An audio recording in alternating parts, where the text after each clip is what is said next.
नमस्कार, उत्तराखंड बुलेटिन में आप सभी का स्वागत है। मैं हूं आपके साथ सपना। शुरुआत करते हैं बुलेटिन की। कांवड़ यात्रा शुरू हो गई है। सीएम धामी ने कहा, बहुत ही पवित्र महीना शुरू हो गया है। उत्तराखंड महादेव की धरती है। गंगाजल लेने यहां हर साल करोड़ों की संख्या में शिव भक्त आते हैं। ऐसे में किसी की भावना आहत न हो, कोई भेष बदलकर धार्मिक भावनाएं आहत न करे, इसके लिए ऑपरेशन काले नेमी शुरू किया गया है। सीएम ने कहा कि ये एक तरह से सर्च ऑपरेशन भी है। प्रशासन ऐसे भेषधारियों को चिन्हित करेगा। जो लोग ऐसे काम करते हैं उनके खिलाफ कठोर कार्रवाई होगी।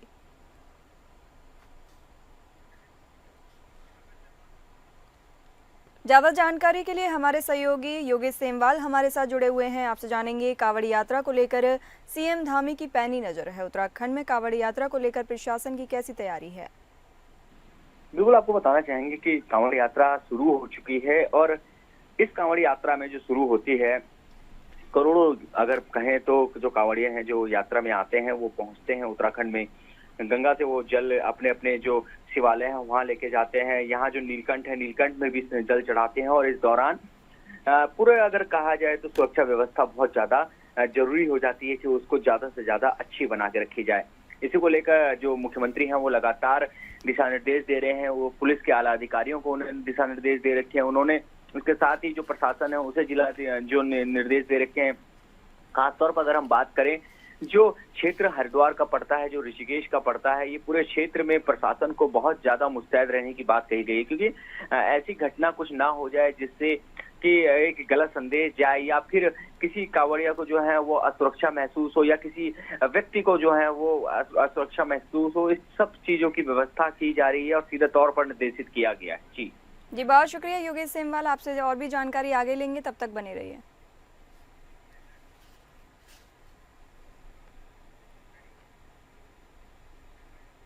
मुख्यमंत्री पुष्कर सिंह धामी द्वारा शुरू किए गए ऑपरेशन काले नेमी को लेकर भाजपा प्रदेश प्रवक्ता हनी पाठक ने इसे एक सराहनीय और समयोचित कदम बताया है। उन्होंने कहा कि यह अभियान उत्तराखंड में उन सामाजिक तत्वों पर लगाम लगाने के लिए जरूरी है जो साधु संतों का भेष धारण कर आमजन, विशेषकर महिलाओं को भ्रमित और ठगने का प्रयास करते हैं। पाठक ने कहा कि इस ऑपरेशन के जरिए ऐसे तत्वों को चिन्हित कर उनके खिलाफ सख्त कार्रवाई की जाएगी, जिससे सनातन धर्म की परंपरा और संत समाज की गरिमा की रक्षा सुनिश्चित हो सकेगी। वहीं कांग्रेस का कहना है कि इस तरह की भाषा मुख्यमंत्री के मुंह से अच्छी नहीं लगती।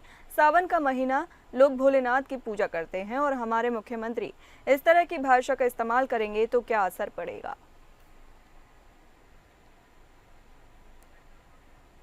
ज्यादा जानकारी के लिए हमारे साथ लगातार योगेश सेमवाल जुड़े हुए हैं। आपसे जानेंगे, ऑपरेशन काले नेमी को किस तरह से प्रचार किया जा रहा है, क्या मकसद है इसका? बिल्कुल, जैसे ही ये ऑपरेशन शुरू किया गया, परसों ये ऑपरेशन शुरू किया गया और आपको बताना चाहेंगे कि 48 घंटे पूरे भी नहीं हुए हैं कि अभी तक एक्शन भी हो 25 से 30 ऐसे लोगों को पकड़ा गया है जो साधु के भेष में घूम रहे थे, जो लोगों को ठग रहे थे। उन लोगों को गिरफ्तार भी कर लिया गया है। सीधे तौर पर अगर बात करें तो इस एक्शन का यही है कि किसी भी तरह से ऐसे लोग जो लोग साधु संत के भेष में घूमते हैं, लोगों को ठगते हैं, उन लोगों को बर्दाश्त ना किया जाए, उन लोगों को गिरफ्तार किया जाए। इसका ये एक्शन है। जैसे कि इसका नाम ही है काले नेमी, तो उसी तरह से उनका मुख्यमंत्री का कहना है कि जो काले नेमी राक्षस था वो पूरा रूप कर जो है वो लोग जो साधु संत थे उनको लूटता था, लोगों को जो है वो मारता था। तो ऐसे ही लोग हमारे बीच में भी हैं जो धर्म को खराब कर रहे हैं, जो धर्म को जो है वो दूषित कर रहे हैं और ऐसे लोगों को बर्दाश्त नहीं किया जाएगा। इसलिए ये एक्शन शुरू किया गया है, इसलिए ये ऑपरेशन शुरू किया गया है। और अब ये ऑपरेशन शुरू हुआ है तो 25 से 30 ऐसे लोग पकड़े भी गए हैं जो धर्म की आड़ में कहें तो धर्म का चोला ओढ़ कर वो लोग घूम रहे थे, सड़कों पर लोगों को लूट रहे थे, परेशान कर रहे थे और उनको गिरफ्तार भी कर लिया गया है। जी योगेश, आपसे और भी जानकारी आगे लेंगे, तब तक बने रहिए।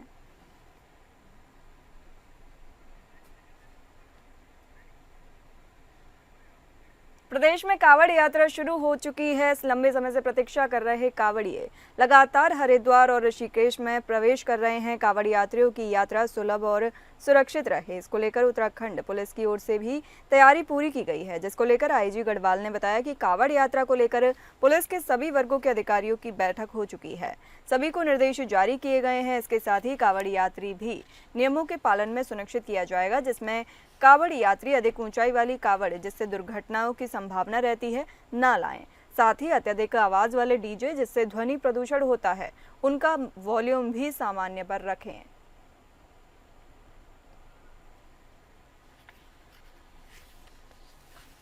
प्रदेश में कावड़ यात्रा शुरू हो चुकी है। लंबे समय से प्रतीक्षा कर रहे कावड़िए भी लगातार हरिद्वार और ऋषिकेश में प्रवेश कर रहे हैं। कावड़ यात्रियों की यात्रा सुलभ और सुरक्षित रहे, इसको लेकर उत्तराखंड पुलिस की ओर से सभी तैयारियां पूरी कर ली गई हैं, जिसको लेकर आईजी गढ़वाल ने बताया कि कावड़ यात्रा को लेकर पुलिस के सभी वर्गों के अधिकारियों की बैठक हो चुकी है। सभी को निर्देश जारी किया गया है। इसके साथ ही कावड़ यात्री भी नियमों के पालन करेंगे, जिससे कावड़ यात्री अधिक ऊंचाई वाली कावड़ न लाएं, जिससे दुर्घटनाओं की संभावना रहती है। साथ ही अत्यधिक आवाज वाले डीजे भी न बजाएं, जिससे ध्वनि प्रदूषण रहता है।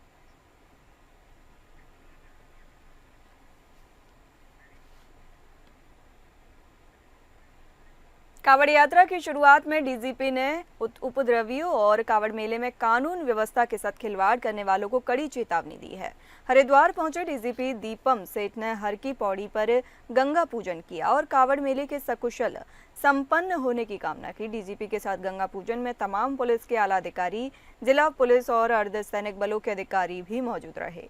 मीडिया से बातचीत करते हुए डीजीपी ने कहा कि कावड़ मेले को सकुशल संपन्न करने के लिए पर्याप्त तैयारी की गई है, किसी को असुविधा ना हो, इसका पूरा ख्याल जिला प्रशासन और पुलिस की ओर से रखा जा रहा है। हालांकि कावड़ यात्रा के पहले दिन कुछ कावड़ियों के द्वारा मारपीट और उपद्रव करने की घटनाओं पर डीजीपी ने कहा कि अगर कोई भी कावड़ मेले में माहौल खराब करने की कोशिश करेगा तो उसके खिलाफ सख्त कार्रवाई होगी।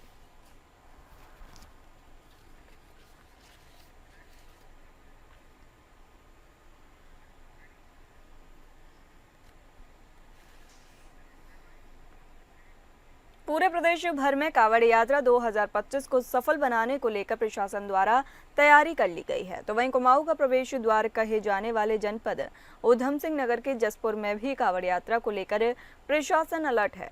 शहर में अवैध अतिक्रमण और सड़क किनारे खड़े वाहनों को हटाने के लिए उपजिलाधिकारी जसपुर द्वारा आवश्यक दिशा निर्देश दिए गए हैं। असल में कावड़ यात्रा का आगाज हो गया है और यात्रा के दौरान कुमाऊं को जाने वाले और उत्तर प्रदेश के अनेक जिलों को जाने वाले भोले के भक्त जसपुर होकर गुजरते हैं, लेकिन शहर में सड़क के किनारे गाड़ियों की पार्किंग का अड्डा बन चुका है। साथ ही यात्रा के दौरान रास्ते में पड़ने वाली मीट मांस की दुकान खुलने को लेकर प्रतिबंध लगाया गया है, जिसको लेकर उप जिलाधिकारी ने बताया कि कावड़ यात्रा आज से शुरू हो गई है और श्रद्धालु जसपुर होकर आते हैं। पूरे शहर में ट्रैफिक व्यवस्था या सड़क किनारे अतिक्रमण है, उसको हटाने के लिए पूर्व में ही नगर पालिका को प्रदेश निर्देशित किया गया है। कावड़ लेकर जाने वाले जो श्रद्धालु हैं उनको कोई समस्या ना हो, इसको लेकर पुलिस को भी निर्देशित किया गया है और ट्रैफिक और अतिक्रमण को लेकर कावड़ियों को यात्रा में असुविधा ना हो। बताते चलें कि पूरे प्रदेश में कावड़ यात्रा 2025 को सफल बनाने को लेकर प्रशासन द्वारा पूरी तैयारी कर ली गई है। तो वहीं कुमाऊं का प्रवेश द्वार कहे जाने वाले जनपद ऊधम सिंह नगर के जसपुर में भी कावड़ यात्रा को लेकर प्रशासन अलर्ट है। शहर में अवैध अतिक्रमण और सड़क किनारे खड़े वाहनों को हटाने के लिए उपजिलाधिकारी जसपुर द्वारा आवश्यक दिशा निर्देश दिए गए हैं। असल में कावड़ यात्रा का आगाज हो गया है और यात्रा के दौरान कुमाऊं को जाने वाले और उत्तर प्रदेश के अनेक जिलों को जाने वाले भोले के भक्त जसपुर होकर गुजरते हैं, लेकिन शहर में सड़क के किनारे गाड़ियों का पार्किंग का अड्डा बन चुका है। साथ ही यात्रा के दौरान रास्ते में पड़ने वाली मीट मांस की दुकान खुलने को लेकर भी प्रतिबंध लगाया गया है, जिसको लेकर उपजिलाधिकारी ने बताया कि कावड़ यात्रा आज से शुरू हो गई है और श्रद्धालु जसपुर होकर जाते हैं और पूरे शहर में ट्रैफिक व्यवस्था या सड़क किनारे अतिक्रमण है, उसको हटाने के लिए पूर्व में ही नगर पालिका को निर्देशित किया गया है।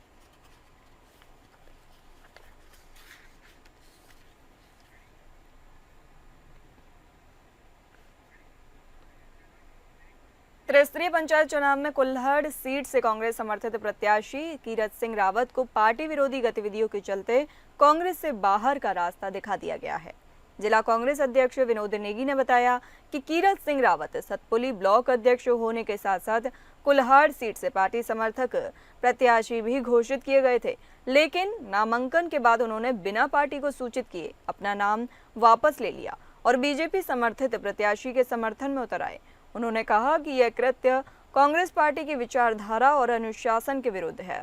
अगर उन्हें चुनाव नहीं लड़ना था तो उन्हें पार्टी से टिकट की मांग ही नहीं करनी चाहिए थी। उन्होंने कहा कि पार्टी ने इस अनुशासनहीनता को गंभीरता से लेते हुए कीरत सिंह रावत को सभी पदों से हटाने के साथ ही पार्टी से निष्कासित कर दिया है। कांग्रेस ने स्पष्ट किया है कि पार्टी विरोधी किसी भी गतिविधि को बर्दाश्त नहीं किया जाएगा।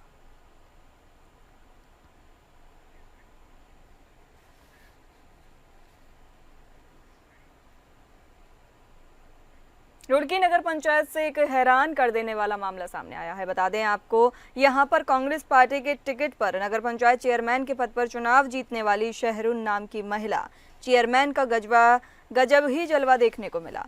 कांग्रेस पार्टी की इस महिला चेयरमैन को नगर पंचायत के चुने हुए सभासद ही नहीं पहचान पाते हैं, तो फिर वोट देकर अपनी चेयरमैन चुनने वाली जनता कहां पहचान पाएगी? क्योंकि कांग्रेस पार्टी की शहरुन नाम की यह महिला चेयरमैन हमेशा बुर्के में रहती है, नगर पंचायत कार्यालय में भी बुर्के में ही आती है। नगर पंचायत वार्ड नंबर 1 से सभासद चुनकर आए आकाश का आरोप है कि चुनाव के 6 महीने बाद भी वे अपनी महिला चेयरमैन को नहीं पहचानते हैं, क्योंकि उन्होंने कभी चेयरमैन को देखा ही नहीं। सभासद आकाश का आरोप है कि चेयरमैन बुर्के में आती है या उनकी जगह बुर्के में कौन आ रहा है, इसका किसी को भी पता नहीं चलता है। हैरानी तो उस समय अपनी सीमा पार कर देती है जब नगर पंचायत के अधिशासी अधिकारी राहुल उनियाल ही अपने बयान में ये कहते हैं कि वो चेयरमैन की पहचान उनके सिग्नेचर से करते हैं।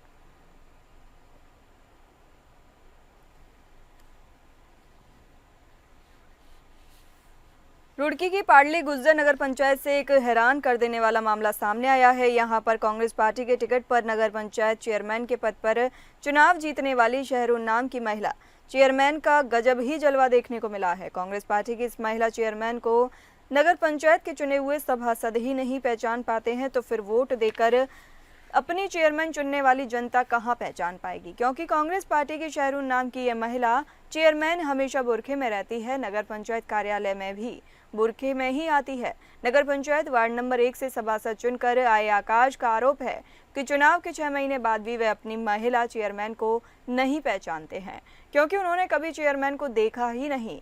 सभासद आकाश का आरोप है कि चेयरमैन बुर्के में आती है या उनकी जगह कोई और आ रहा है, तो इसका पता नहीं चलता। हैरानी तो उस समय अपनी सीमा पार कर देती है जब नगर पंचायत के अधिशासी अधिकारी राहुल उनियाल ही अपने बयान में ये कहते हैं कि वो चेयरमैन की पहचान उनके सिग्नेचर से करते हैं।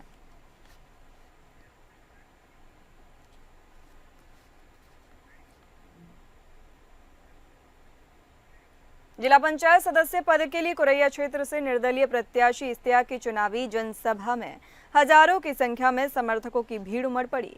ये जनसभा कुरैया वार्ड नंबर 14 में आयोजित की गई, जिसे लेकर स्थानीय लोगों में काफी उत्साह देखने को मिला। इश्तियाक ने सभा को संबोधित करते हुए कहा कि इस बार जनता बदलाव चाहती है और उन्हें स्थानीय मुद्दों पर काम करने वाला सच्चा जनप्रतिनिधि चाहिए। उन्होंने दावा किया कि कुरैया सीट पर इस बार निर्दलीय प्रत्याशी के सामने कोई मुकाबला नहीं है और जनता का सीधा समर्थन उन्हें मिल रहा है। कुरैया सीट इस बार जिला पंचायत चुनाव में सबसे चर्चित और हॉट सीट मानी जा रही है।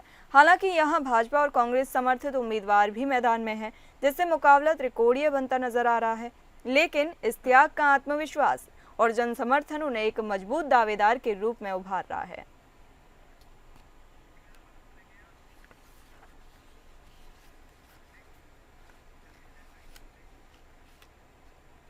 देवभूमि कहे जाने वाले उत्तराखंड की छवि को धूमिल करने वाले पाखंडी बाबाओं के खिलाफ उत्तराखंड सरकार द्वारा अब सख्त रुख अपनाया जा रहा है, जिसके तहत ऑपरेशन काले नेमी के नाम से एक अभियान की शुरुआत की गई है।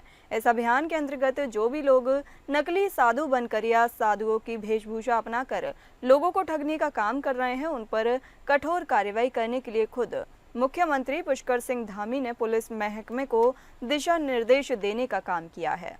इस अभियान पर कार्रवाई करते हुए दून पुलिस को बड़ी कामयाबी भी हाथ लगी है। पुलिस द्वारा चलाए गए विशेष चेकिंग अभियान के दौरान 25 ऐसे बाबाओं को हिरासत में लिया गया है जो कि किसी प्रकार के संगठन से जुड़े हुए दस्तावेज नहीं प्रस्तुत कर सके। वहीं इन 25 लोगों में से एक व्यक्ति बांग्लादेश का मूल निवासी भी पाया गया। पुलिस को अंदेशा है कि साधु सन्यासियों का भेष अपनाकर कई मुजरिम भी आम जनमानस के बीच मौजूद हो सकते हैं, जिसको ध्यान में रखते हुए इस अभियान को आगे भी जारी रखने की बात एसएसपी देहरादून अजय सिंह द्वारा कही गई है।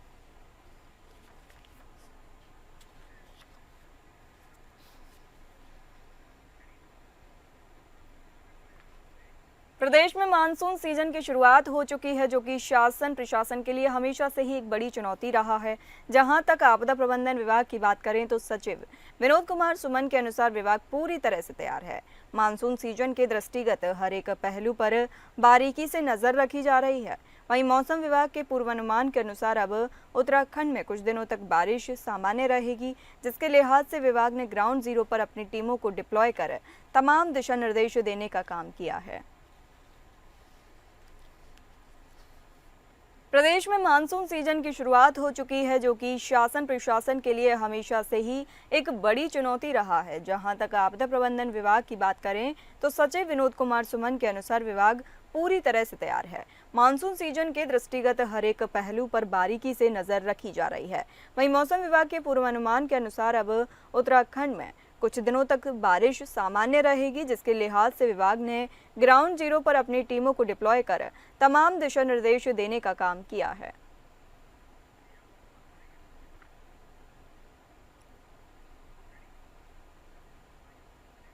वन विभाग बागेश्वर में तैनात वन दरोगा कैलाश चंद्र पांडे पिछले 9 दिनों से रहस्यमय तरीके से लापता हैं। अभी तक वन विभाग बागेश्वर अपने लापता वन दरोगा को ढूंढ नहीं पाया है।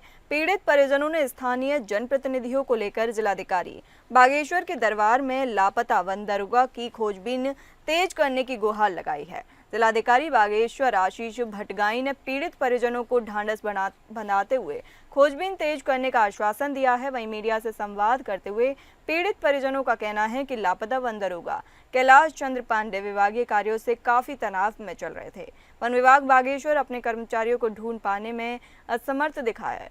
सूबे के मुख्यमंत्री पुष्कर सिंह धामी से भी लापता वन दरोगा की तलाश तेज करने की अपील भी की गई है।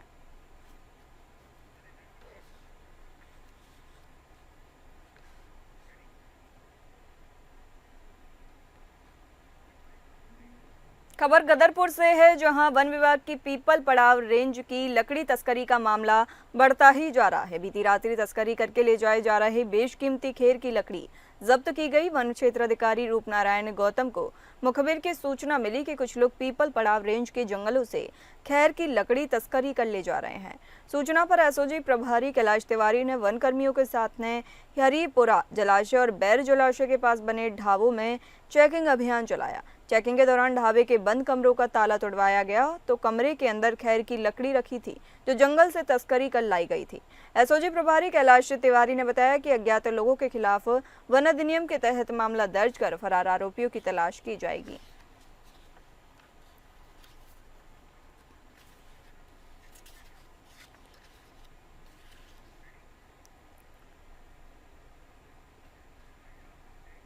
उत्तराखंड क्रिकेट एसोसिएशन बीसीसीआई के अंडर अपना उत्तराखंड में पहला क्रिकेट स्टेडियम बनाने जा रही है, जिसको लेकर बीसीसीआई के पिच क्यूरेटर के साथ उत्तराखंड क्रिकेट एसोसिएशन की टीम ने जमीन फाइनल कर दी है। अगले 1 साल में यहां पर एक इंटरनेशनल क्रिकेट स्टेडियम बनकर तैयार हो जाएगा। उत्तराखंड क्रिकेट एसोसिएशन के सेक्रेटरी माहिम वर्मा का कहना है कि संगठन का अपना एक स्टेडियम होना बेहद जरूरी है, क्योंकि यदि ग्राउंड मिल जाता तो आज आईपीएल यहां हो रहे होते और इंटरनेशनल मैच भी देहरादून में हो रहे होते। हालांकि उन्होंने कहा कि देहरादून में मौजूद उत्तराखंड खेल विभाग के पास एक अच्छा खासा क्रिकेट स्टेडियम है, लेकिन उनकी भी कुछ तकनीकी समस्याएं हैं, जिस वजह से उसका उपयोग बीसीसीआई नहीं कर पा रही है।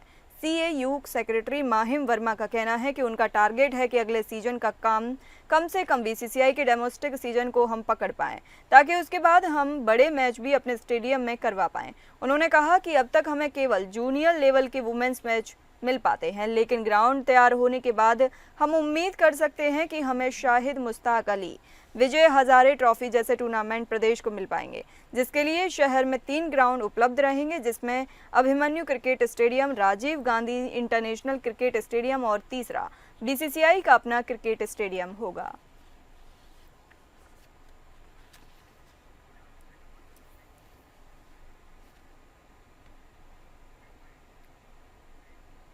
फिलहाल इस बुलेटिन में इतना ही। नमस्कार।